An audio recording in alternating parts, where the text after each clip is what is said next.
Mommy, why is that lady barefoot? The small voice cut through Madison's thoughts. She looked up from the snowy bench where she had been sitting for hours.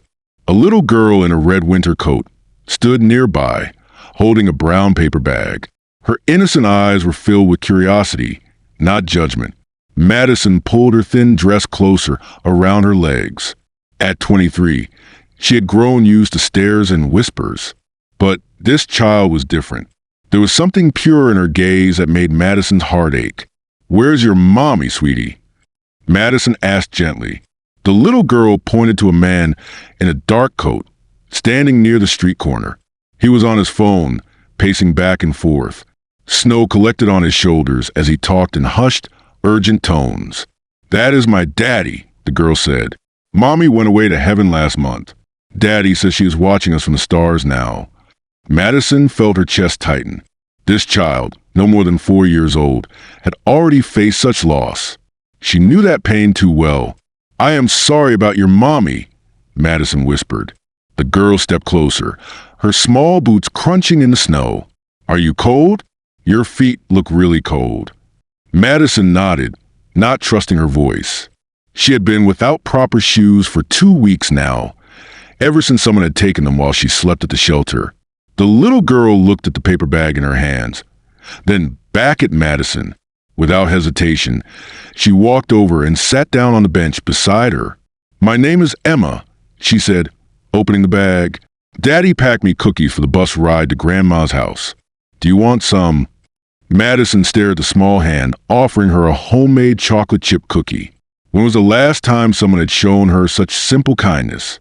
"I cannot take your cookies, Emma. Those are for you." Emma shook her head firmly. "Mommy always said sharing makes everything taste better. Besides, you look really hungry." The man on the phone glanced over and saw his daughter talking to Madison. His expression changed concern as he quickly ended his call and walked toward them. "Emma, come here, please," he called out. But Emma did not move. Instead, she looked directly at Madison with those wise, innocent eyes. "You need a home," Emma said quietly. "And I need a mommy." The words hung in the cold air like snowflakes, delicate but powerful. Madison felt tears welling up in her eyes. This child had seen straight through to her heart with a clarity that only children possess. Emma's father reached them, his face a mixture of protection and confusion. "Emma, what are you doing?" "Daddy, this is my new friend. She is cold and hungry. Can she come home with us?" The man looked at Madison, really looked at her for the first time. He saw not just a homeless young woman, but someone's daughter. Someone who had once been loved and cared for. Someone who had dreams and hopes, just like everyone else. "What is your name?" he asked Madison, his voice softer now. "Madison," she replied, wiping away a tear. "I am James," he said. "Emma seems to have taken quite a liking to you." Emma nodded enthusiastically. "She needs help, Daddy. Mommy always said we should help people who need it." James looked at his daughter, then at Madison. He thought about his late wife, Sarah, and how she had always been the first to reach out to others. She had taught Emma to see the good in people, to lead with kindness. "Madison," James said carefully, "when was the last time you had a hot meal?" Madison looked down at her hands. "I had soup at the church 3 days ago." Emma gasped. 3 days? "Daddy, we have to take her home. We have lots of food." James felt something shift inside his chest. Maybe this was no accident.